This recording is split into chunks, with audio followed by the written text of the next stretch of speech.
परमपूज्य डॉक्टर बाबासाहेब आंबेडकर लिखित भगवान बुद्ध आणि त्यांचा धम्म हा म्हटलं तर या युगामधला एक अतिशय क्रांतिकारक ग्रंथ आहे. बुद्ध धर्माच्या विकासाचा सर्व इतिहास लक्षात घेतला तर बुद्ध धर्माच्या शिकवणीमध्ये, त्याच्या तंत्रचित्वनामध्ये, निर्णय प्रश्नाचं विश्लेषण करण्यामध्ये सतत विकास होत गेलेला आहे.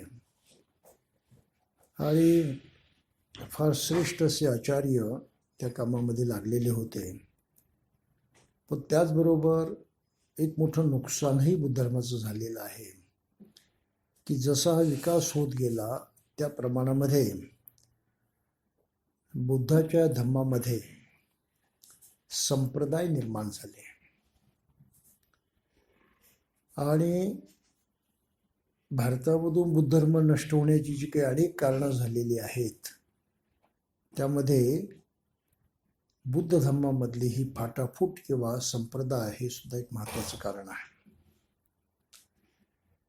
आज आपल्याला असं पाहायला मिळतं की जगामधल्या बौद्ध राष्ट्रांच्याकडे जर बघितलं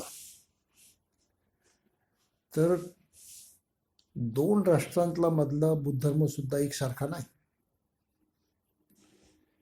आपला श्रीलंकन लोकांचा बुद्ध धर्म वेगळा दिसतो, त्याच्याशी थोडासा मिळता जुळता ब्रह्मदेशातला दिसतो, तसाच मिळता जुळता थायलंडमधला दिसतो, लाओमध्ये दिसतो. परंतु तरीही त्या प्रत्येक याच्यामध्ये काही सिद्धांतांच्या आणि आचरणाच्या बाबतीमध्ये भेद आहेत. हे बाहेर एकाएकी आपल्याला कळत नाहीत. पण ते जर चीनचा बुद्ध धर्म बघितला तर पूर्णपणे वेगळा आहे. जपानी लोकांचा बुद्ध धर्म बघितला तर तोही वेगळा आहे. कंबोडियन लोकांच्या मध्ये सुद्धा अशा प्रकारचं मिश्रण आहे. तेच व्हिएतनामची परिस्थिती आहे, तिथेच विश्रम आहे. जपानमध्ये त्याचं नावही बदललं, झेन झालं. तर झेन हा ध्यान या शब्दाचाच अपभ्रंश आहे, त्या भाषेमध्ये पोचेपर्यंत त्याचं झेन झालं.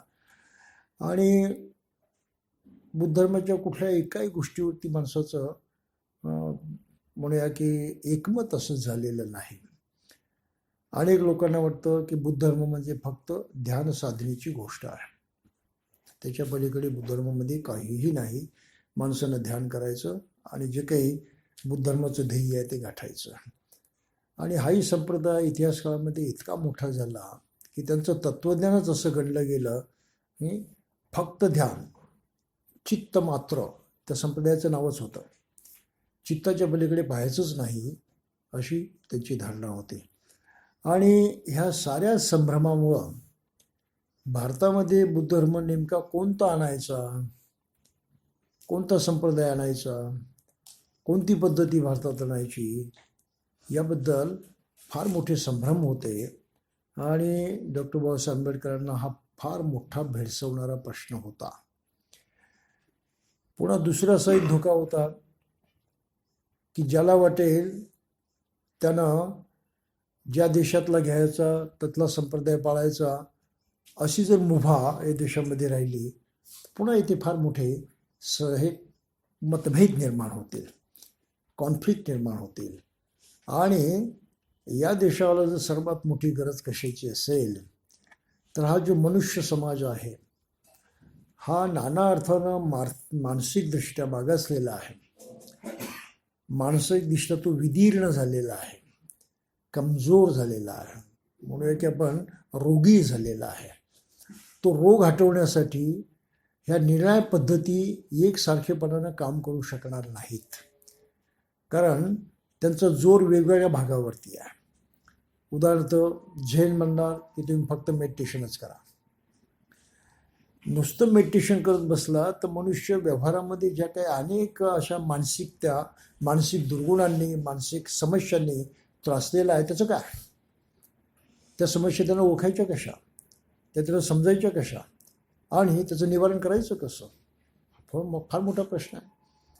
बरं, धम्म असा एक फक्त व्यक्तिगत झाला तर सामाजिक प्रश्नांचं काय, सामाजिक जीवनाचं काय, समाजामधला महाभयंकर समस्यानं हा देश त्रासलेला आहे. इथे विषमता आहे, जातीवाद आहे, अन्याय आहे, अत्याचार आहे, संघर्ष आहे. दोन माणसं एकमेकाशी माणसासारखी वागत नाही, इतकी विपरीत परिस्थिती या देशामध्ये आहे. आणि मग त्या साऱ्या समस्याला, त्या साऱ्या सामाजिक दुःखाला बुद्ध धर्मामध्ये काही उत्तर आहे की नाही, हाही फार महत्त्वाचा प्रश्न होता. म्हणून एखाद्या संप्रदायाचा स्वीकार करणं भारतीयांना परवडणारं नाही हे बाबासाहेब जाणून होते. आणि म्हणून त्यांची भूमिका होती की बुद्धानं मूळ काय शिकवलं त्या मुळापर्यंत जाणं गरजेचं आहे. आणि ती मूळ शिकवण आपण घेतली तर मग कोणाशी भांडण होण्याचा काही सवालच नाही. ज्याचा जो संप्रदाय आहे त्याच्यामध्ये जी काही त्यानं भर घातलेली आहे ती भर तेवढीच वेगळी दिसेल, परंतु मूळ जे आहे, बेसिक जे आहे, त्या बाबतीमध्ये काही मतभेद होणार नाहीत. आणि दुसरा महत्त्वाचा प्रश्न म्हणजे की इथला प्रमुख दुःखाचा जो भाग आहे ते आहे सामाजिक जीवन. या देशाच्या सामाजिक जीवनामध्ये सर्वात अधिक दुःख आहे. त्या समाज व्यवस्थेमध्ये ते निरंतर केलेलं आहे. म्हणून इथला मनुष्य दुसऱ्या एका माणसाकडे मनुष्य म्हणून पाहत नाही. आपल्यासारखा तो या दृष्टीनं अजिबात पाहत नाही. तो त्याच्याकडे पाहतो जातीच्या नजरेनं. तो माझ्यापेक्षा खालचा आहे की माझ्यापेक्षा वरचा आहे.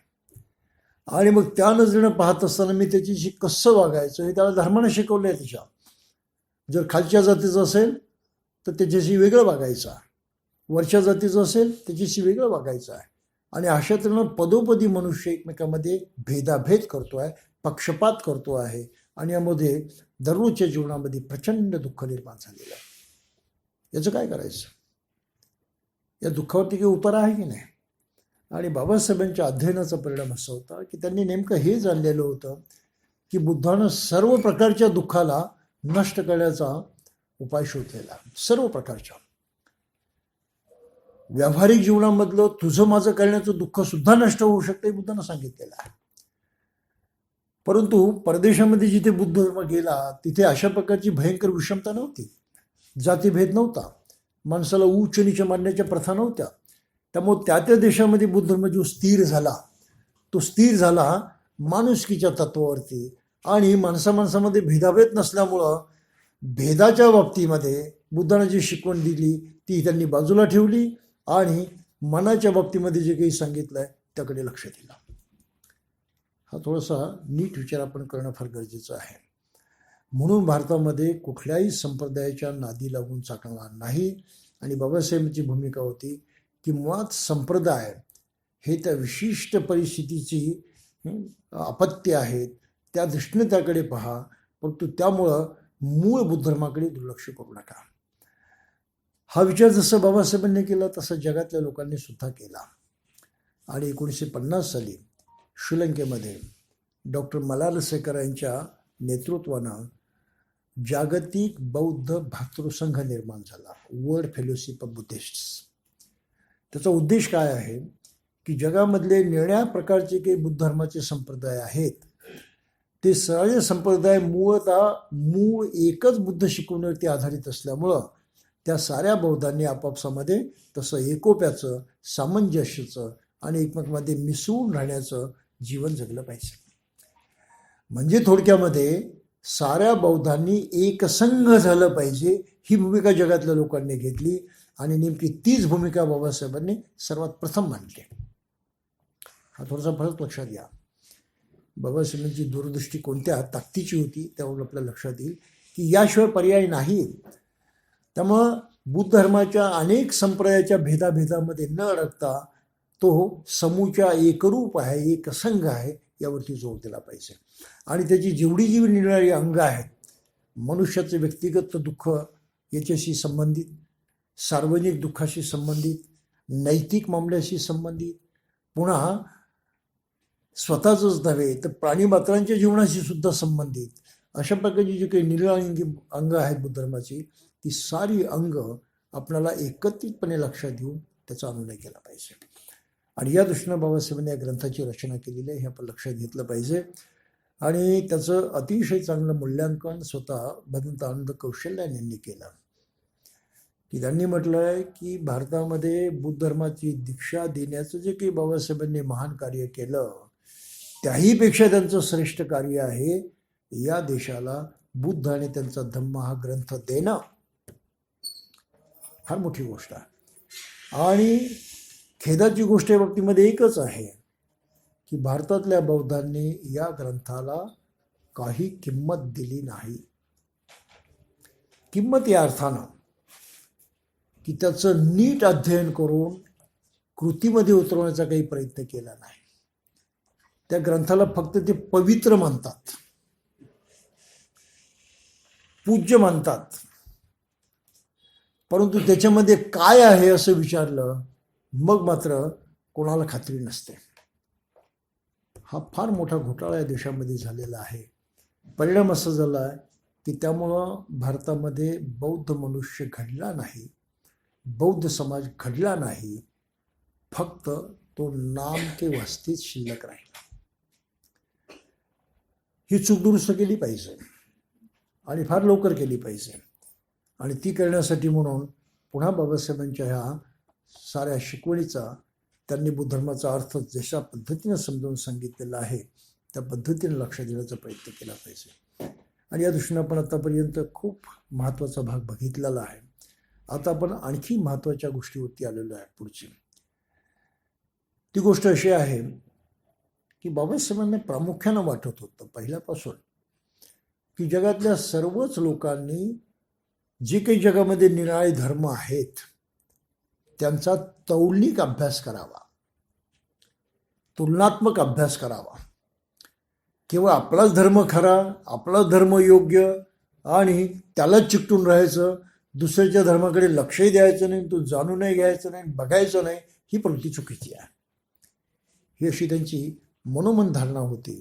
आणि म्हणून त्यांनी सर्व धर्माच्या तौलनिक अभ्यासाला महत्त्व दिलेलं होतं. आता नुसतं महत्त्व दिलं असं नाही, परंतु तो तौलनिक अभ्यास त्यांनी आपल्या ग्रंथामध्ये सुद्धा आणला. बुद्धाने त्याच्या धम्मामध्ये तो खास भाग आहे इतर धर्मांची तुलना करत लक्षात घेणं. आणि आपण त्या भागापर्यंत येऊन पोचलेलो आहोत. हा या ग्रंथामधला चौथा खंड आहे, त्यातला पहिला भाग आहे. आणि त्या भागामधलं पहिलं प्रकरण आहे धर्म आणि धम्म. धर्म किंवा इंग्लिशमध्ये त्याला रिलिजन म्हणतात, म्हणजे काय हे या प्रश्नाचं टायटल आहे. आणि आपल्याला आणखी गंमत वाटेल पहा की बुद्ध आणि त्यांचा धम्म हे ग्रंथाचं नाव आहे बाबासाहेबांच्या. आणि मूळचं इंग्लिश नाव आहे द बुद्ध अँड हीज धम्म. इंग्लिशमध्ये लिहित असताना धर्म किंवा धम्म यांना प्रामुख्याने रिलिजनच म्हणतात किंवा फेथ म्हणतात. परंतु बाबासाहेबांनी रिलिजन किंवा फेथ हे शब्द वापरले नाहीत. त्यांनी मूळ पाली शब्द धम्म जसाच्या तसा वापरला इंग्लिशमध्ये सुद्धा.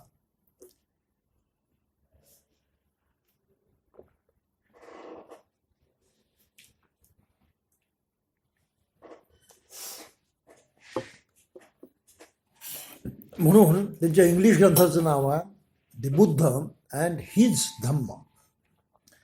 पुन्हा आणखी गंमत आहे, त्यांनी तिथे हीज हा शब्द प्रयोग केला, बुद्ध आणि त्यांचा धम्म. नुसतं बुद्ध आणि धम्म असा शब्द प्रयोग केलेला नाही. धम्म स्पेसिफिकली बुद्धाचा आहे. धम्म विशेष करून बुद्धाचाच धम्म आहे तो, बाकी कोणाचा नाही. ही त्यातली एक दुसरी सूचित केली गेलेली गोष्ट आहे. हे त्यांनी जाणीवपूर्वक केलेलं आहे. आणि तेवढं विवेचन त्यांनी आपल्या ग्रंथामध्ये केलेलं आहे. जगभरामध्ये बाबासाहेबांच्या ह्या लिखाणाच्या अगोदर सर्वच लोक बुद्धाच्या या धम्माला सुद्धा धर्मच म्हणत होते, रिलिजन म्हणत होते किंवा बुद्धिझम म्हणत होते. म्हणजे इतर इझमप्रमाणे हा सुद्धा एक इझम आहे अशी साऱ्या जगातल्या विद्वानांची धारणा होती, सर्वांच्याच. त्या धारणेला पहिला श दिलेला आहे बाबासाहेबांनी. ही धारणा चुकीची आहे. बुद्धाचा धम्म इतर धर्मांच्या सारखा नाही. तो खास आहे, तो वेगळा आहे, इतरांच्यापासून पूर्णपणे निराळा आहे तो. त्यामुळं त्या रांगेमध्ये तुम्ही बुद्धाच्या धम्माला ठेवू शकत नाही. हे तुलनात्मक दृष्ट्या त्यांनी पुढे मांडण्याचा प्रयत्न केला आहे आणि हे अतिशय महत्त्वाचं प्रकरण आहे आणि त्याचा त्या दृष्टीनं निराळ्या धर्माच्या लोकांनी अभ्यास केला पाहिजे. मनुष्याच्या जीवनामध्ये ज्या नाना प्रकारे मनुष्य गुलाम झाला, हवालदिल झाला, कोणाच्या अंकित झाला, त्या अनेक गोष्टींच्या पैकी धर्मसुद्धा एक गोष्ट आहे की ज्याचा मनुष्य अंकित झालेला आहे, बांधील झालेला आहे, गुलाम झालेला आहे. आणि ह्या धार्मिक गुलामगिरीतून सुद्धा बाहेर पडण्याची माणसाला गरज आहे. हा अतिशय वेगळा संदेश बाबासाहेब आपल्या ग्रंथामधून देण्याचा प्रयत्न करतात. म्हणून सर्व धर्मांचा अभ्यास यासाठी करायचं की नेमकं कोणतं योग्य आहे, नेमकं कोणतं अचूक आहे, नेमकं कोणतं आज माझ्या लाभाचं आहे, हिताचं आहे, सुखाचं आहे, हे माणसाला कळलंच पाहिजे. तो त्याचा अधिकार आहे. माणसाला पण स्वतःचं जीवन जगायचं आहे आणि प्रत्येकाला आपल्या सुखाच्या आकांक्षेनं जीवन जगायचं आहे. प्रत्येक माणसाचं ध्येय ठरलेलं आहे, निश्चय त्याचा झालेला आहे की मला सुख मिळवायचं आहे. त्यासाठी प्रत्येक मनुष्य जगतो आणि म्हणून सुख मिळण्याचा त्याचा अधिकार जो आहे तो कोणाला नाकारता येत नाही. आणि तो अधिकार धर्माच्या माध्यमातून कितपत सिद्ध होतो, कितपत प्राप्त होतो याचाही विचार करणं आवश्यक आहे. आणि तो विचार करण्याचा सुद्धा माणसाचा अधिकार आहे, तो त्याला नाकारता येत नाही. या दृष्टीनं आधुनिक काळामध्ये निराळ्या धर्मांचा अभ्यास करणं फार आवश्यक आहे, ते जाणणं आवश्यक आहे आणि जे योग्य आहे त्याची निवड करणं आवश्यक आहे. या स्टेजवरती, या पातळीवरती आधुनिक मानव समाज येऊन पोचलेला आहे.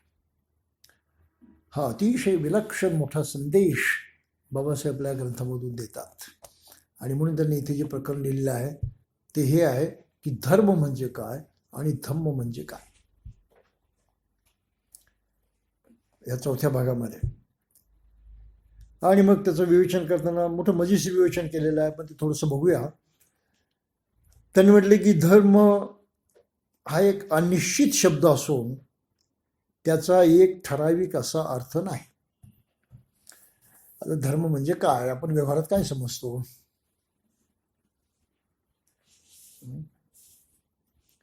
अनेक अर्थ आहे.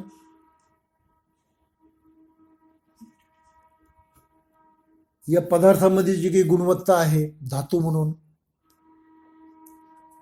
या पदार्थाची ती धातू म्हणून असणारी गुणवत्ता या पदार्थाचा धर्म आहे असं पण म्हणतो. बरोबर आहे. धर्माचा हा अर्थ झाला एक. माणसाचा स्वभाव असतो, त्या विशिष्ट प्रकारच्या स्वभावाच्या माणसाला आपण म्हणतो त्याचा धर्म आहे. म्हणजे मानसिक अवस्था हे धर्माचं नाव झालं.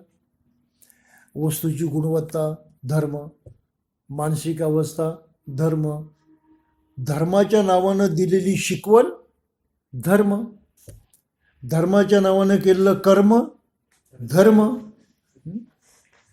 धर्माला मानणं धर्म, न मानणं अधर्म, ह्या तर गोष्टी आहेत.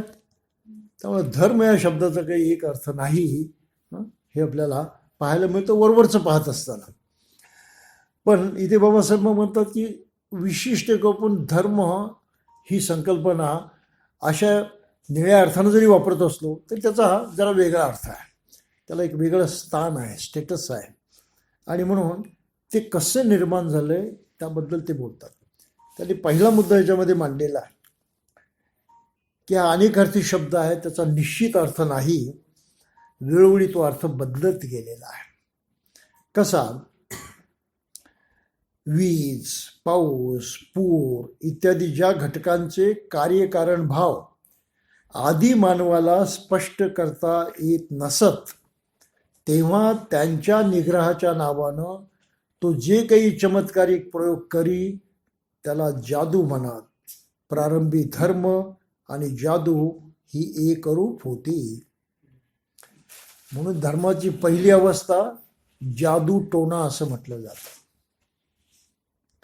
जादू टोणा ही धर्माची पहिली अवस्था, आणि तो करणारा तो पुरोहित.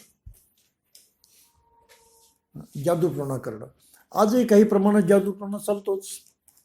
संपत्ती मिळवायची असली की आजही नरबळी दिला जातो. या महाराष्ट्रामध्ये घडतोय, आपल्या देशात घडतोय.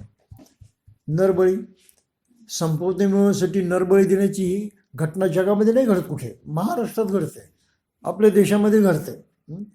आणि आजही त्याला धर्म मानणारी माणसं आहेत. ही तर वस्तुस्थिती आपल्याला गुप्त धन मिळवण्यासाठी म्हणून हे प्रयत्न केले जातात. आणखी काय काय केलं तर आपल्याला सर्वांना माहीत आहे. तर ह्या साऱ्या धर्माच्या अवस्था प्राचीन माणसाच्या मध्ये होत्या जादू टोण्याच्या, आणि आजच्या माणसामध्ये नाही, अशातला भाग नाही. आजही कित्येक लोक आहेत ते म्हणतात नुसता मंत्र म्हटला की परिणाम होतो. मंत्रामध्ये सामर्थ्य आहे आणि त्या मंत्राच्या आवाजाने म्हणे परिणाम होतो. आता सृष्टीमध्ये एवढ्या साऱ्या काही शक्ती आहेत, नाना प्रकारच्या शक्ती ही सृष्टीमध्ये काम करतात. त्यामुळे तुमच्या आवाजात त्या मंत्रामधली त्या शब्दामध्ये अशी कोणती शक्ती इतकी पॉवरफुल की बाकीच्या शक्तीला नामोहरम करेल? प्रॉब्लेम आहे ना. तुमच्या आवाजाने तुम्ही कोणते रोगजंतू नष्ट करणार सांगा मला. आहे शक्य ते? एकही जंतू तुम्ही नष्ट करू शकत नाही. एक मात्र आहे की जितका आवाज वाढवाल तितकं प्रदूषण होईल, ही तर गोष्ट खरी आहे. त्यामुळे आवाजामध्ये काहीतरी दैवी सामर्थ्य आहे, त्यातून काही अलौकिक घडू शकतं. हा नुसता भ्रम आहे, भ्रमापेक्षा दुसरं काही नाही, नुसता भ्रम आहे. पण आज त्यालाही सत्य मानणारी माणसं आहेतच ना, मंत्रावरती विश्वास ठेवणारी. मला कधी प्रवास करताना पाहायला मिळतात माणसं आपल्या हातामध्ये असं पिशवीत हात घालतात, हातमध्ये माळ असते आणि आपले जपत बसतात. ते काय करतात त्याचं, डोळे सगळीकडे फिरत असतात, इकडे पाहतात तिकडे पाहतात तिकडे पाहतात, लक्ष काही जागेवरती नाही. परंतु पिशवीच्या आतमध्ये हाताचं काम चाललं असतं, ती माळा मोजण्याचं. आपण बघितली की नाही माहीत नाही, बरं हॅव सीन दिस. काही माणसं तशी मंदिराच्या पुढे किंवा कुठल्या सार्वजनिक ठिकाणी बसतील, हातामध्ये माळा घेतली, इकडे तिकडे पाहत बसतात, आपलं हे काम चालू असतं. काय करतात त्यांना माहीत नाही. ते मंत्र, जप, त्याला दुसऱ्या भाषेत जप म्हटलं जातं. आणि जपामध्ये तुम्ही विशिष्ट नावाचा जप करणार, नामाचा जप असतो, मग ते ईश्वराचं नाव असतं, हा त्यातला भाग असतो. आता त्या नावाचा जप तुम्ही करता आणि तुम्हाला त्या प्रकारे काही प्राप्त होतं, हा विश्वास करणंच मोठं मुश्किल आहे. कारण काय आहे की जी ईश्वरी शक्ती तुम्ही मानता त्या ईश्वरी शक्तीचं नेमकं नाव कोणतं आहे? प्रत्येक भाषेमध्ये वेगळं नाव आहे. आणि मग त्या ईश्वरी शक्तीला कोणत्या भाषेतलं नाव कळतं आणि कोणत्या भाषेतलं कळत नाही, हा जरा प्रॉब्लेमॅटिक प्रश्न आहेच ना.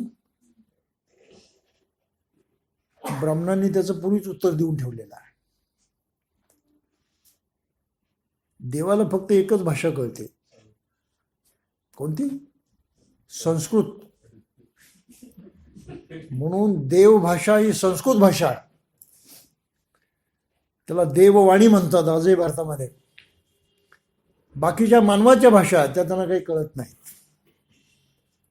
आणि मग त्या भाषेमध्ये जे मंत्र आहेत तेच फक्त देवाला कळतात. ते मंत्र बोलण्याचा शिकण्याचा अधिकार या देशामध्ये फक्त ब्राह्मणांना होता. आम जनतेला त्यांनी ते नाकारलेलं होतं. संस्कृत शिकणं बंधन होतं इथे. अगदी 50-60 वर्षापूर्वी तुम्हाला संस्कृत शिकता येत नव्हतं. डॉक्टर बाबासाहेब आंबेडकरांना संस्कृत शिकता आलं नाही, फार जुनी गोष्ट नाही ती. म्हणून संस्कृत शिकण्याचा अधिकार विशिष्ट वर्गाने आपल्या मुठीत ठेवला होता. आणि कारण काय त्याचं कारण म्हणजे हीच भाषा फक्त देवाला कळते. त्यामुळे देवाशी संवाद साधणं ते आमच्या थ्रू होतं. आम्ही मीडियम आहोत, माध्यम. आमच्या माध्यमाशिवाय जमतच नाही. म्हणजे एजन्सी सारी आमच्याकडे. तुम्हाला त्या एजंटला पकडल्याशिवाय, त्याला खुश ठेवल्याशिवाय पुढे जाताच येत नाही. डील तुमचं होतच नाही आधुनिक भाषेमध्ये. आणि तसे सरळ सरळ लिखाण केलेलं आहे संस्कृत भाषेमध्ये. काय म्हणते की सर्व देवा हा मंत्राधीना म्हणे, सारे देव मंत्रानं बांधलेले आहेत. ते मंत्र ब्राह्मणाधीना, ते ब्रह्ममंत्र जे आहे ते ब्राह्मणाच्या हातामध्ये आहेत. म्हणून ब्राह्मणो भूदेवता, म्हणून प्रत्यक्ष ब्राह्मण पृथ्वीवरचा देव आहे, दुसरा देव नाही. काही लक्षात आलं? अशा तऱ्हेनं ते पिळवणुकीचं जबरदस्त साधन होऊन बसलं. ही गोष्ट लक्षात घ्या. मनुष्य सुधारला नाही, मनुष्याला दुःख लाभलं नाही, सुख लाभलं नाही. आजही जे माळा जपतात त्यांना कोणालाही सुख लाभलेलं नाही. बोला त्यांच्याशी तुम्ही, जरा व्यवहाराच्या संसाराच्या गोष्टी कळायला लागल्या की तो आपलं रडायला लागतो, रडगाणं सुरू होतं त्याचं. हे असं होतं, ते तसं होतं, हे जाऊ चांगलं नाही, ते चांगलं नाही. ही परिस्थिती आहे. कुठल्याही असा धार्मिक आचरण करणाऱ्या माणसाची जरा बोला खाजगीमध्ये तुम्ही, सुखदुःखाच्या गोष्टी बोलायला लागा, तो आपलं सारं दुःख ओकायला लागतं. त्याचा परिणाम काही झाला नाही, त्याचं उदाहरण आहे ते. तर अशा प्रकारे प्राचीन मानव जो होतो तो जादूटोण्यावरती लक्ष देत होता. आजही जादूटोणा लोक मानतात. आजही नुसत्या शब्दामध्ये सामर्थ्य असं म्हणतात आणि मंत्राला किंमत देतात, आणि मंत्रांनी अनेक माणसांना तसंच जखडून ठेवलेलं आहे. अशाची स्थिती आहे. तर ही पहिली धर्माची अवस्था होती, जी काही संपली नाही, ती चालू आहे. धर्माच्या विकासाच्या दुसऱ्या अवस्थेत धर्मानं विश्वास, धार्मिक कर्मकांड, विधी, प्रार्थना आणि यज्ञ असे स्वरूप धारण केले.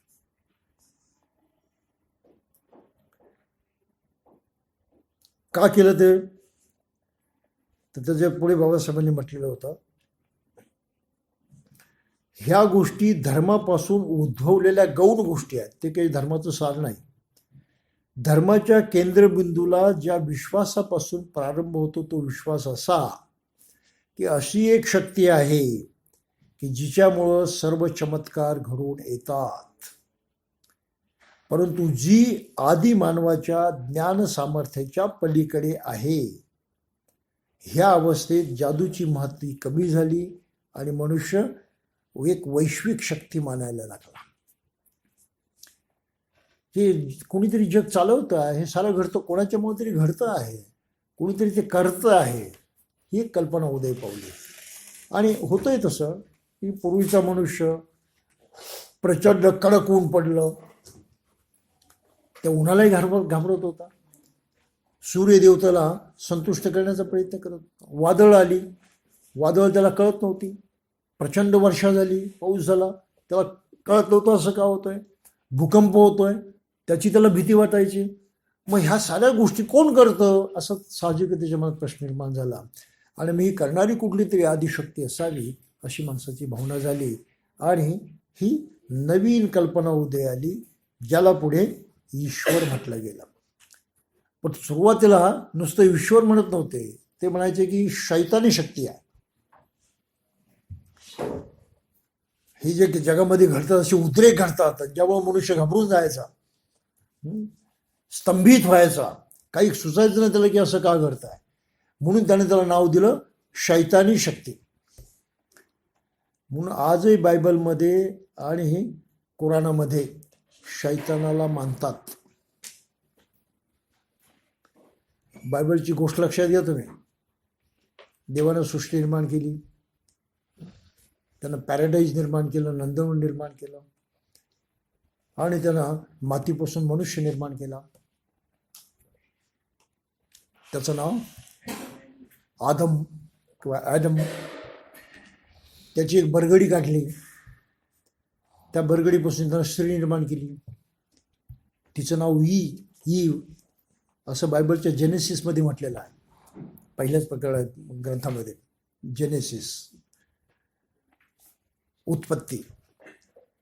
आणि मग त्यांनी त्या नंदनवनामध्ये सोडलं आणि काय सांगितलं त्यांना, आपल्याला माहित आहे ना, तुम्ही इथे सुखानं राहा, खा प्या वगैरे सारं काही इथे तुमच्यासाठी उपलब्ध आहे, फक्त त्या एका विशिष्ट झाडाचं फळ खाऊ नका, एका विशिष्ट झाडाचं फळ खाऊ नका, एवढी त्यांना सूचना दिली. आता माणसाचा स्वभाव असाही कसा आहे, जसा पूर्वी तसाच असेल, स्वभावात काही फरक पडत नाही. स्वभाव कसा आहे, करू नको म्हटलं म्हणजे करू नको म्हटलं की तू अगोदर करणार. का म्हटलं करू नको, मग केलंच पाहिजे. म्हणजे करू नको म्हटलं की त्याला प्रेरणा कोणती मिळायची, केलंच पाहिजे. काही लक्षात, हा आजही माणसाचा स्वभाव आहे. तुम्हाला जर साऱ्या लोकांना मूर्ख बनवायचं असेल ना, तर फक्त एवढा शब्द वापरा, ते अमुक अमुक तुम्ही करू नका, सारे करायला लागतील. एकूण एक मनुष्य मूर्ख बनून जातो करू नका म्हटल्याबरोबर. करून पहा, प्रयोग करून पाहतो. आपल्याला जे घडून आणायचं आहे त्यासाठी एवढी थाप मारायची तुम्ही, त्यांना करू नका म्हणायचं. माणसं करायला लागतातच, माणसं स्वभाव. तसे त्या येऊन सुद्धा करू नको म्हटलं ना, मग तिनं ते फळ तोडलंच, तिनं ते खाल्लं. खाल्लं, आदमलाही खायला दिलं, आणि दोघांच्या मनामध्ये लज्जा निर्माण झाली. तिला स्त्री म्हणून आपण स्त्री आहोत त्याचं वेगळेपण निर्माण झालं तिच्या मनात, त्याला पुरुष म्हणून आपलं वेगळेपण निर्माण झालं, आणि त्यांनी प्रथमतः एकमेकाशी संबंध केला, ते पाप केलं. त्यामुळं स्त्री पुरुष संबंधाला बायबलनं पाप म्हटलेलं आहे बा. आणि त्या पापातून पुढे मनुष्य निर्माण झाला, म्हणून प्रत्येक मनुष्य जन्मानच पापी आहे असं त्यांचं मत आहे. बायबल वाचून पहा. प्रत्येक मनुष्य जन्मानं पापी आहे. मग त्यानं पुढे पाप केलं की नाही तो भक्त आणखी वेगळा. अरे पण जन्मल्याबरोबर तू पापी आहेस, आणि तुला त्या पापातून बाहेर पडण्याची गरज आहे, म्हणून तू येशूला मान. येशू देवाचा पुत्र आहे. तू तुझं पाप त्याच्यापुढे कबूल कर, त्याला शरण जा, मग तो तुझी देवाच्याकडे वकिली करेल आणि तुला नरकात पाठवण्यापासून वाचवेल, तुला स्वर्गात जाण्याचा मार्ग मोकळा होईल. तू जर जिससला मानलं नाहीस, त्याचा स्वीकार केला नाहीस, तर तुला स्वर्गाची दारं कधीही मोकळी होणार नाहीत. काय शिकवलं धर्मानं? माणसाला भीती घातली नरकात जाण्याची, आणि स्वर्ग मिळवण्याचा लोभ दाखवला. ठीक आहे. दोन भावनांमध्ये मनुष्य अडकतो. कुठल्याही माणसामध्ये ह्या दोन भावना जन्मापासून आहेत की नाही? लोभ नाही असा मनुष्य आपल्याला सापडतो का? लोभ आहेच. आणि भीती नाही असा मनुष्य आपल्याला सापडतो का? जन्मतः त्या भावना माणसाजवळ असतातच. लोभ आणि द्वेष मूलभूत आहे, जन्मतःच निर्माण होणार त्या भावना, त्या काही नंतर निर्माण होत नाहीत. म्हणून कुठल्याही शाळेमध्ये भीती कशाला म्हणतात शिकवतात का? सुख कशाला म्हणतात शिकवतात का? दुःख कशाला म्हणतात शिकवतात का? शाळा कॉलेजमध्ये शिकण्याचा तो विषयच नाही. आई बापा शिकवत नाही, कोणी शिकवत नाही, मनुष्य आपोआप ते समजून जातो. ही तर गोष्ट खरी आहे. हा तर अनुभव आहे आपला. आपोआप समजवतो. कसा समजतो? ती प्रवृत्ती आहे त्याच्या मनाची.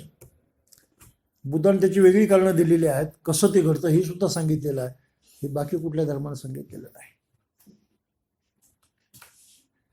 म्हणजे प्रथमतः मनुष्य ह्या शक्तीला कोणती शक्ती मानत होता? शैतानी शक्ती.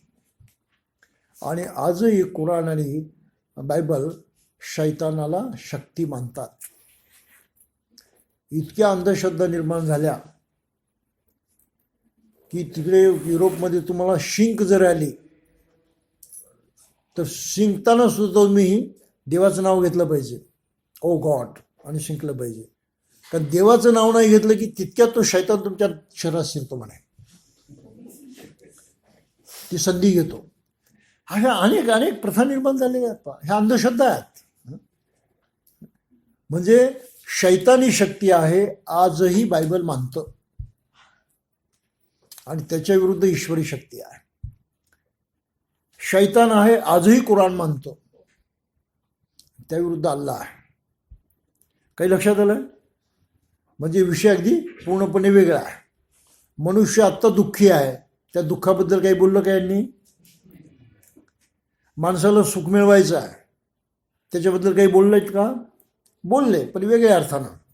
कोणतं? मिळेल मिळेल मिळेल, घाबरू नको, या धर्माप्रमाणे वाग तू, आणि जेव्हा मरशील तेव्हा मिळून जाईल.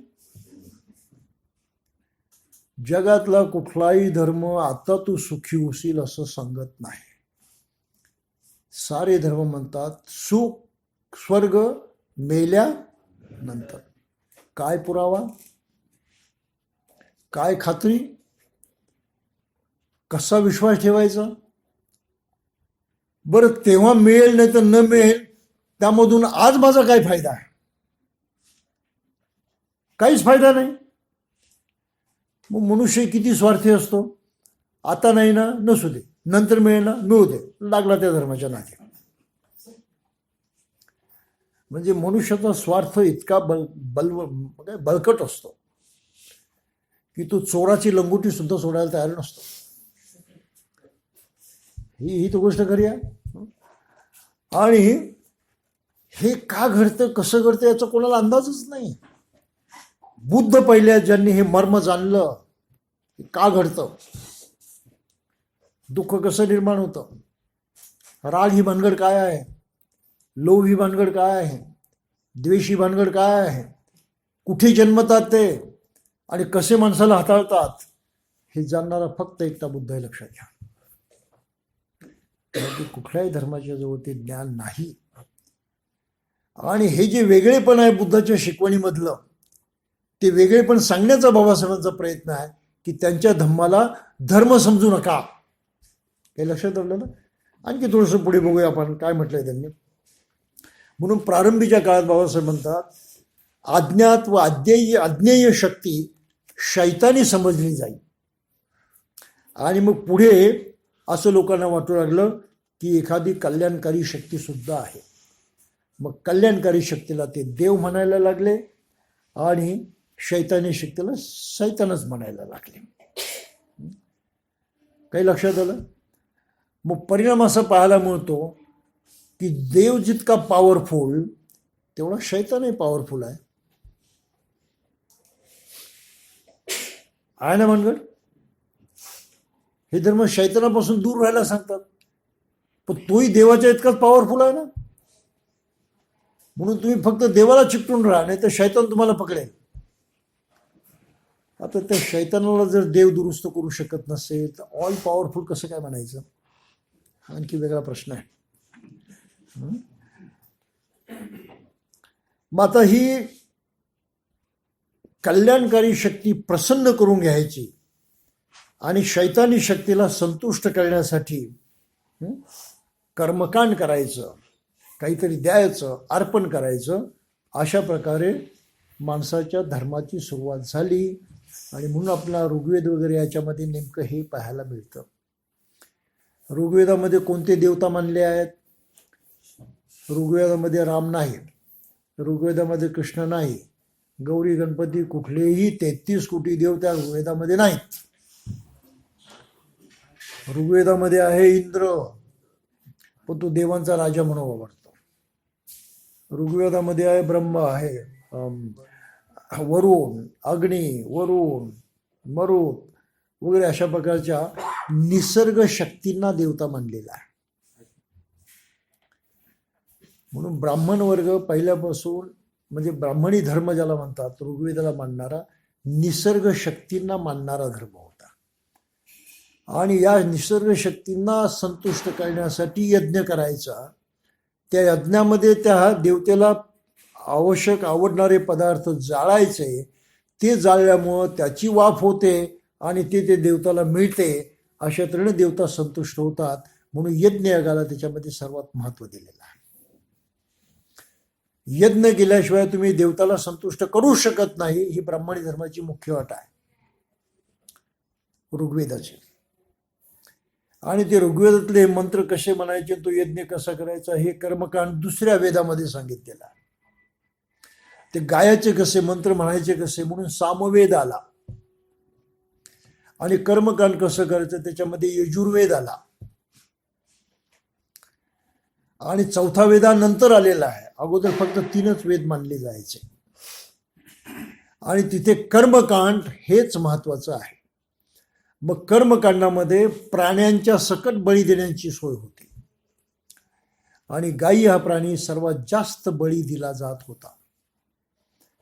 म्हणून वेदामध्ये आपल्याला पाहायला मिळतं की गायीच्या शरीरामध्ये कोणती अंग आहेत, कोणते अवयव आहेत, कुठल्या ठिकाणी आहेत, त्या अवयवाला तोडायचं कसं, कोणता अवयव कोणत्या पुरोहिताला द्यायचा, याचं वर्णन त्याच्यामध्ये आलेलं आहे.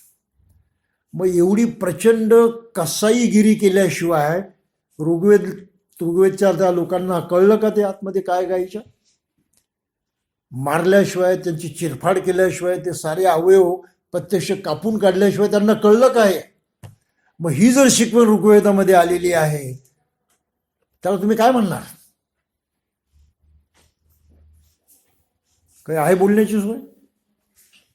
म्हणून हे कोणी वाचायचे नाही तसं बंधन होतं. वेद फक्त ब्राह्मणानं वाचायचं, बाकीच्यांना बंदी. बंदी का? ही सारं त्याला कळेल ना मग काय आहे त्याच्यामध्ये ते. मनुष्य विचार करायला लागेल.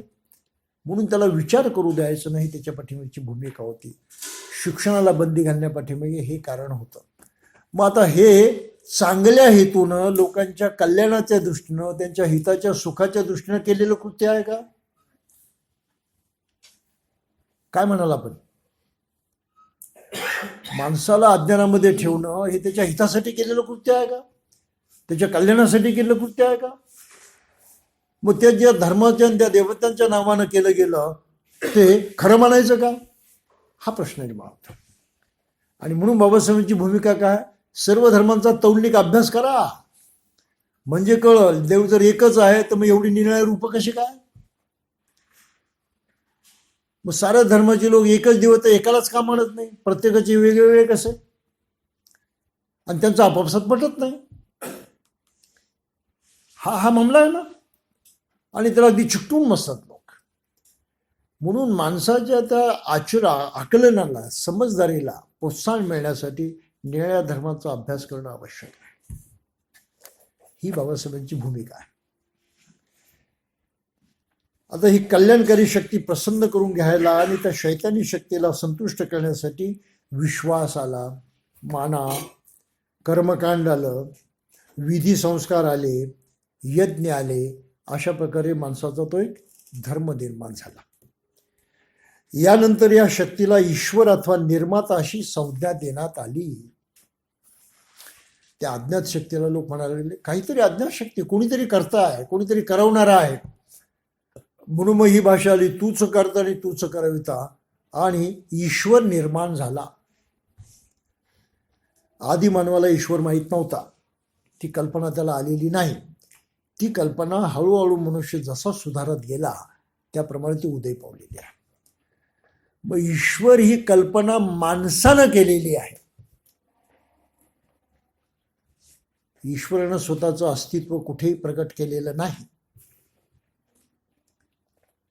सर्व शक्तिमान जर ती शक्ती असेल ईश्वर, तर आपल्या स्वतःचं प्रगटीकरण करायला काय अडचण होती?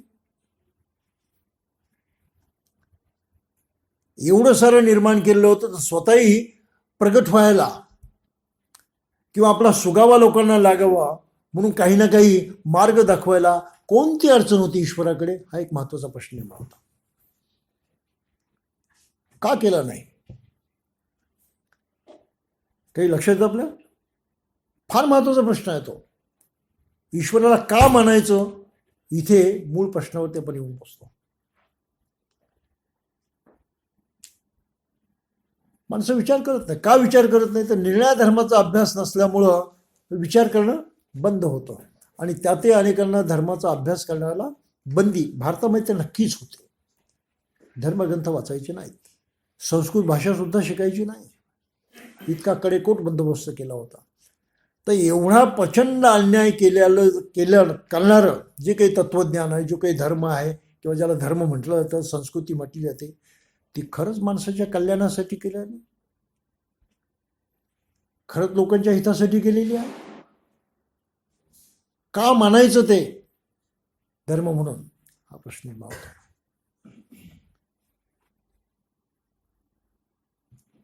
मग पुढे म्हटलं की यानंतरच्या धर्माच्या तिसऱ्या अवस्थेत देवानंच हे सर्व जग आणि माणसे निर्माण केली अशी समजूत रूढ झाली. समजूत रूढ झाली आहे, खरं नाही. बायबल मधली कथा वेगळी, पुराणांच्या मधली कथा वेगळी. पुराणामध्ये अनेक गोष्टी आलेल्या आहेत. मनूपासून मनुष्य निर्माण झाली अशी गोष्ट आलेली आहे. मनूपासून सृष्टी निर्माण झाली अशी गोष्ट आलेली आहे. पृथ्वी शेषाच्या डोक्यावरती उभी अशी गोष्ट आलेली आहे. अनेकदा विनाश झाला, त्या विनाशाच्या जगप्रलयाच्या गोष्टी आलेल्या आहेत.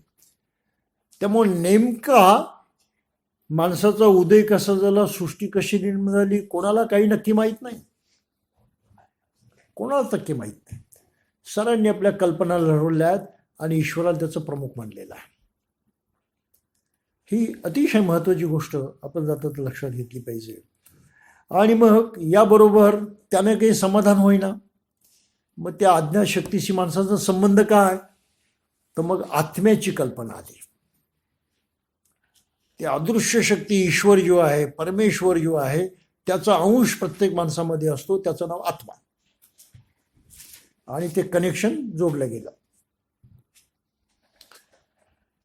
आणि म्हणून माणसानं मग काय करायचं, आत्मशुद्धी करायची आणि त्या माध्यमातून ईश्वराशी एकरूप व्हायचं, परमात्म्याशी एकरूप व्हायचं. अशा प्रकारच्या गोष्टी आहेत, कल्पना आहेत फक्त. तेव्हा माणसाला सुख मिळेल, तो पण सुख मिळणार नाही. आणि मग तो आत्मा अमर आहे. माणसाच्या इहलोकीच्या कर्माबद्दल त्याला देवासमोर जाब द्यावा लागतो अशी समजूत झाली. आणि मग मनुष्य पुण्य करणाऱ्या माणसाला स्वर्ग देतो आणि पाप करणाऱ्या माणसाला नरक देतो.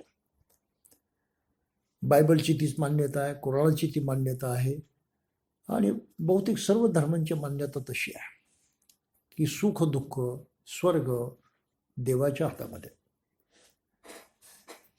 म्हणून देवावरती श्रद्धा ठेवणं आणि आत्म्याच्या अस्तित्वावरती विश्वास ठेवणं, ईश्वराची पूजा करणं आणि चुकणाऱ्या आत्म्याची सुधारणा करणं प्रार्थनेच्या माध्यमातून, यज्ञयागाच्या माध्यमातून, मंत्रतंत्राच्या माध्यमातून,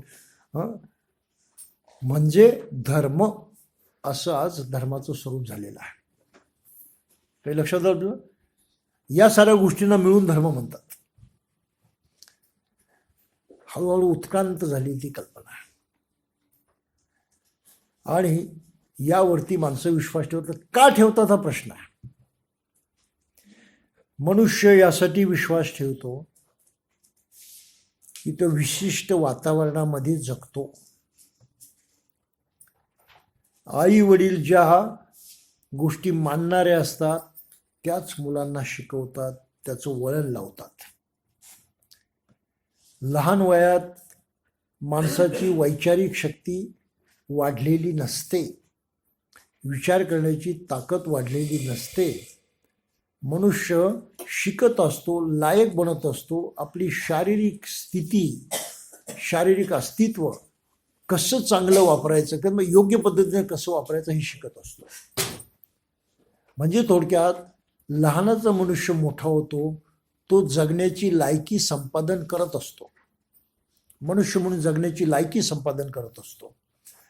म्हणून लहान मुलाला साऱ्या गोष्टी शिकवाव्या लागतात. अंड्यातून बाहेर पडलेलं कोंबडीचं पिल्लू अंड फोडून बाहेर येतं स्वतः. त्याला चालायला शिकवावं लागत नाही, त्याला पळायला शिकवावं लागत नाही, त्याला खायला शिकवावं लागत नाही. कोंबडी काय मदत करते त्याला, फक्त दाना फोडून देते, जास्त नाही. तसं माणसाचं आहे का? मनुष्य जन्मल्याबरोबर स्वतःच्या पायावरती उभा राहू शकतो का? स्वतःच्या हिमतीनं जगू शकतो का? नाही. किती दिवस? त्याला चालायला शिकवावं लागतं, त्याला बोलायला शिकवावं लागतं. हात आहेत, पाय आहेत, पण ते वापरायचे कसे तेही त्याला कळत नाही, तेही शिकवावं लागतं. ही गोष्ट खरी आहे. आणि हे सारं शिकत असतं ते लहान मूल कोणापासून? आसपासच्या थोरांच्या पासून, म्हणजे आई वडिलांच्या पासून, बाकीच्या लोकांच्या पासून. म्हणजे त्याला फक्त ते घेणं माहीत आहे, स्वीकारणं माहीत आहे आणि त्याचा वापर करायला शिकणं एवढंच माहीत आहे. ही माणसाची विकासाची पहिली पायरी आहे. गोष्ट खरी आहे. कुठे विचार करतो तो? मग हे सारं त्याला सुखकारक वाटतं, आनंदाचं वाटतं, सुरक्षित वाटतं. हे तर बरोबर आहे. म्हणून खरी सुरक्षा माणसाला फक्त आईवडिलांच्या पासून लागते. म्हणून कुटुंब जिव्हाळ्याचं होतं, त्याची एक बांधिलकी निर्माण होते आणि यामधून मग त्या लहानी बालकाला काय वाटतं की आपलं कल्याण, आपलं चांगलं, आपलं सुखदुःख कोण जाणतं, कोण पाहतं? आई वडील पाहतात. म्हणून ते जे सांगतील, जे करतील, जे म्हणतील त्यावरती ते लहान मुलं विश्वास ठेवायला लागतं, तसं वागायला लागतं. काही गोष्ट लक्षात आली आपल्याला? याला आजचे सायकोलॉजिस्ट, हे न्यूरोलॉजिस्ट, न्यूरोसर्जन सुद्धा बालक मन असं म्हणतात, child mind.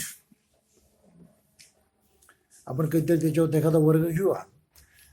Child mind. Child mind हे इमोशनल असतं आणि रिसिव्हिंग असतं. या दोन कॅरेक्टरिस्टिक असतात त्याच्या, की तुम्ही फक्त घेता आणि भावना प्रधान असतं ते. हा त्यातला महत्त्वाचा भाग.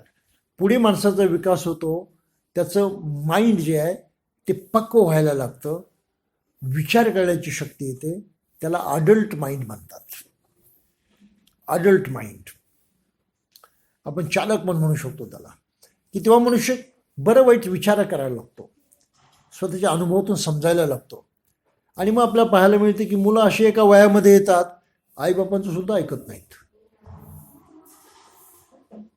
काही लक्षात आलं?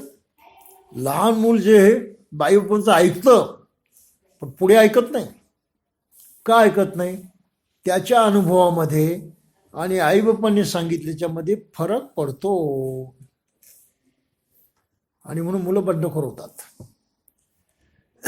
परंतु ते फार दिवस टिकत नाही. वरवरच्या गोष्टीसाठी बंडखोरी असते, पण तत्वज्ञान, धर्म, शिकवण, बरं वाईट, सत्य असत्य याबद्दलची शिकवण ती काही त्याला पारखता येत नाही. म्हणून ती मात्र माणसाच्या मनाला चिपकूनच राहते आणि त्यामुळं मनुष्य ज्या वातावरणामध्ये जन्मतो त्या वातावरणाचे परिणाम घेऊन पुढे जगायला लागतो. त्यांना चॅलेंज करत नाही. मुसलमान परिसरात जन्माला तीच विचारसरणी घेऊन जगणार. तुम्ही त्याला काही सांगतो ऐकणार नाही. म्हणून धर्म माणसाला असा लहान वयापासून चिकटतो. म्हणून मला कधी कधी तो चित्रपट जो आहे तो मला बरा वाटतो. अमर, अकबर, अँथनी आहे ना. एकाच पालकाची मुलं 3 वेगवेगळ्या धर्मामध्ये वाढतात आणि त्या धर्माचे कट्टर बनतात. आहे ना गंमत? क्लासिकल उदाहरण येते की मनुष्य कसा त्या विशिष्ट धर्माचा बांधील होतो. फार चांगलं उदाहरण आहे ते. आपण बघितलं की नाही माहीत नाही, मी कधीतरी बघितलं होतं पण आज आठवतो मला तो या कारणासाठी की त्याच्यामध्ये काही ना काही चांगला संदेश दिलेला आहे की मनुष्याचं वातावरण त्याला घडवतं आणि तो त्यामधला कट्टर होतो आणि तिथे तो त्याचा गुलाम होतो. मनुष्य गुलाम होतो परंपरांचा, गुलाम होतो धर्मांचा, गुलाम होतो संस्कृतीचा. आणि म्हणून बुद्धाची भूमिका काय? ती गुलामगिरी सोडा, प्रत्येक गोष्ट तपासून पहा. प्रत्येक गोष्ट ती आपण पुढे पाहणारच आहोत, पुढे आलेला आहे. तर अशा प्रकारे धर्म आहे ही मूळ कल्पना आपल्या लक्षात आली. नेमका यातल्या कुठल्याही प्रकारामध्ये मोडणारी बुद्धाची शिकवण नाही. ती वेगळी आहे. कशी आहे ती आपण पुढे पाहणार आहोत. की धर्मापासून वेगळा कसा, असं बाबासाहेबांनी म्हटलेलं आहे. पण आता आपल्याला तेवढा वेळ नाही, त्यामध्ये आणखी एखादा तास जाईल म्हणून आपल्याला ती थांबावं लागणार आहे. परंतु धर्म काय आहे या कल्पना आपल्या स्पष्ट झाल्या तर मग धम्म काय आहे ते आपल्याला कळेल. आणि जेव्हा मनुष्य बौद्ध बनतो, तो धम्म स्वीकारतो, तेव्हा त्याला पहिला या साऱ्या गोष्टीशी सामना करावा लागतो की तू आहेस कुठे, कोणत्या संस्कारात आहे, कोणत्या मानसिकतेमध्ये आहे, ती मानसिकता कोणत्या योग्यतेची आहे हे त्याला समजून घ्यावंच लागतं. आणि या मानसिकतेतून तुझं जे ध्येय आहे सुखी बनण्याचं, कल्याण करण्याचं, ते साध्य होण्याचा काही उपाय आहे का, काही संधी आहे का, ते माणसाला लक्षात घ्यावं लागतं. आणि तेव्हा त्याच्या विरोधामध्ये धम्माच्या माध्यमातून हे कसं शक्य होतं हे समजावून घ्यावं लागतं.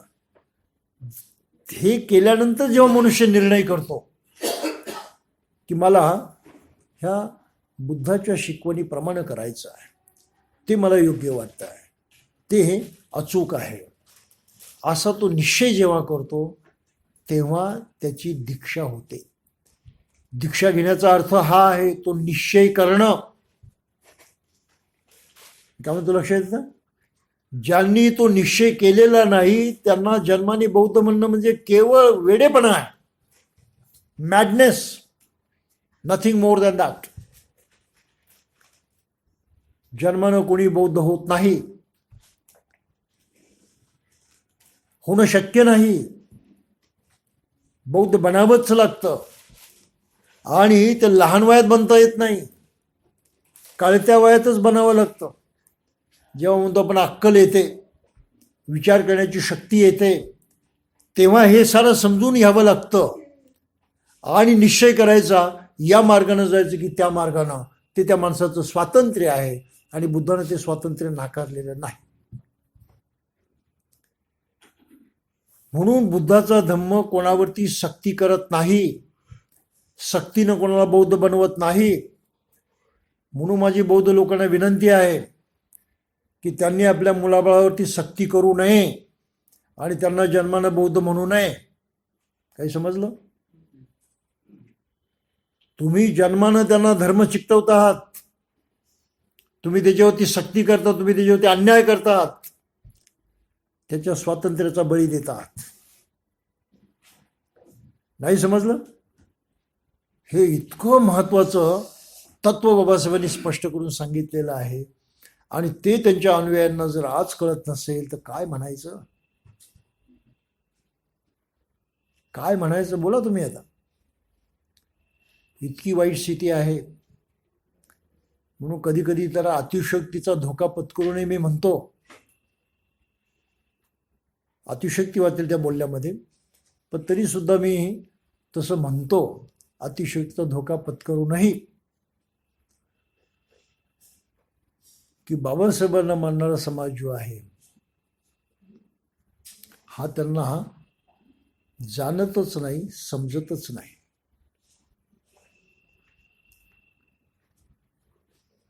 काहीही कळलेलं नाही त्यांना, अबकडं सुद्धा. आणि तरी आपण अनुयायी म्हणून ते वावरत असतात. बाबासाहेबांच्या विचारापासून, त्यांच्या ध्येय उद्दिष्टापासून ही माणसं आजही कोसो दूर आहेत, कोसो दूर. म्हणून या लोकांना खऱ्या अर्थानं बाबासाहेबांचा अनुयायी बनायचं असेल तर त्यांनी बाबासाहेबांनी लिहिलेला बुद्ध आणि त्यांचा धम्म त्यांनी अभ्यासला पाहिजे, तो पचवला पाहिजे, त्याप्रमाणे करायला शिकलं पाहिजे. म्हणून जो बुद्ध आणि त्याचा धम्म जाणत नाही, बाबासाहेबांनी लिहिलेला ग्रंथ समजत नाही, त्याला बाबासाहेबांचा अनुयायी म्हणणं कठीण आहे, अशक्य आहे. किंवा मी तरी त्यांना अनुयायी म्हणत नाही. काही लक्षात आलं आपलं?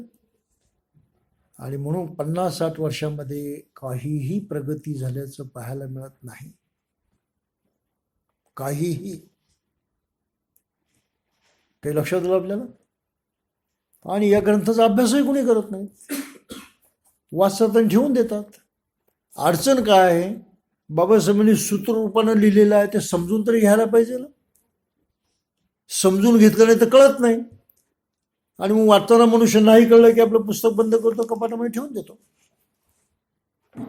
हा सगळीकडचा कार्यक्रम तो आहे. फक्त ग्रंथाला पवित्र मानतो, छापतो, फुकटही वाटतो, लोकांना दानही देतो, घरामध्ये ठेवल्याचा अभिमानही बाळगतो. ही सारी भानगड आहे. परंतु ते वाचण्याचं, समजण्याचं आणि त्यामधून काही घेण्याचा अजिबात प्रयत्न करत नाही. ही तर गोष्ट खरी आहे. म्हणजे शिक्षणाचा अहंकार बाळगणाऱ्या बाबासाहेबांचा अनुयायी,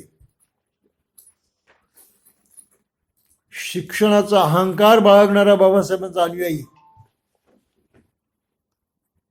बुद्ध आणि त्यांचा धम्म शिकण्यापासूनच दूर आहे. त्या अहंकाराला काडीची किंमत नाही. काही लक्षात येतं आपल्याला? राग आला तर माफ करा, परंतु थोडंसं लक्षात घ्या, त्या अहंकाराला काडीचीही किंमत नाही. तुम्ही आहात तिथेच आहात. बुद्धही तुम्हाला दिसले नाहीत, धम्मही दिसले नाहीत, त्यांच्यापुढे पोचण्याचं तुमचं एक पाऊल सुद्धा पुढे पडलेलं नाही. एक पाऊल सुद्धा. बुद्ध राहिले दूरच, प्रत्यक्षात बाबासाहेबच कळलेले नाहीत. आणि म्हणून बाबासाहेबांच्या त्या जीवन तत्वांना अनुसरण्याची कुठलीही कारवाई या समाजामध्ये होत नाही. फक्त होते खच्चीकरण करण्याची, फक्त होते त्याच्यामध्ये तहसनहस करण्याची, फक्त होते ते काम विकृत करण्याची, बाकी दुसरं काही होत नाही. बाबासाहेबांचं काम बुद्ध धम्माशिवाय पूर्ण होतच नाही. जो बौद्ध नाही तो बाबासाहेबांचा अनुयायी बनू शकत नाही. मागच्या त्याच्यामध्ये आपण बघितलं होतं की संविधानाचा पाया बुद्ध धम्मात आहे. आणि बाबासाहेबांचे होते ते संस्कार होते ते त्यांनी संविधानामध्ये उतरवण्याचा प्रयत्न केलेला आहे. नुसतं संविधान संविधान करत काय बसलात? त्या प्रवृत्ती ज्यानं प्रबळ होतील, घट्ट होतील, पक्क्या होतील, त्यासाठी बुद्ध आणि त्यांचा धम्म जरुरीचा आहे. हेच आम्ही करायला तयार नाही, जाण्याला तयार नाही आणि नुसतं संविधान म्हणून बाबासाहेबांना मानतो, हे अर्धवट प्रकार आहे. त्यामध्ये फार मोठं शहाणपण आहे असं मला दिसत नाही. बाबासाहेबांची दुसरी भूमिका होती की बुद्ध धम्मानंच या देशाचं कल्याण होणार आहे. कारण या देशाला जडलेला भेदाभेदाचा, पक्षपाताचा, जातीवादाचा जो विकार आहे, रोग आहे, तो रोग फक्त बुद्ध धम्मामुळे नष्ट होईल. कारण बुद्ध धम्म माणसाची मानसिकता घडवतो, त्याला बौद्धिकदृष्ट्या प्रगल्भ करतो, त्याच्या विचारशक्तीला प्रोत्साहन देतो, जाणण्याची शक्ती त्याची अधिक जागरूक करतो. तपास, बघ, खात्री कर आणि मग पुढे जा, अशा प्रकारचा अतिशय महत्त्वाचा संदेश देतो. ही माणसाची योग्यता आहे, ती त्याची क्षमता आहे, मनुष्य म्हणून तो त्याचा विकास आहे. आणि हा विकास जर आपण साध्य करत नसू तर आपण काही करत नाही, हा त्याचा अर्थ आहे. म्हणून बाबासाहेबांना मानणं म्हणजे विकासाचा मार्ग स्वीकारणं आहे. त्या विकासाच्या मार्गावरती प्रगत होणं म्हणजे बुद्धाचा स्वीकार करणं आहे. ह्या दोन गोष्टी स्वीकारल्याशिवाय मनुष्य प्रगती करू शकत नाही, त्याचा विकास होऊ शकत नाही. हे पक्क सत्य आहे, ते आता सिद्ध करण्याची काही गरज राहिलेली नाही. ठीक आहे, असं आपण इथे थांबूया. जय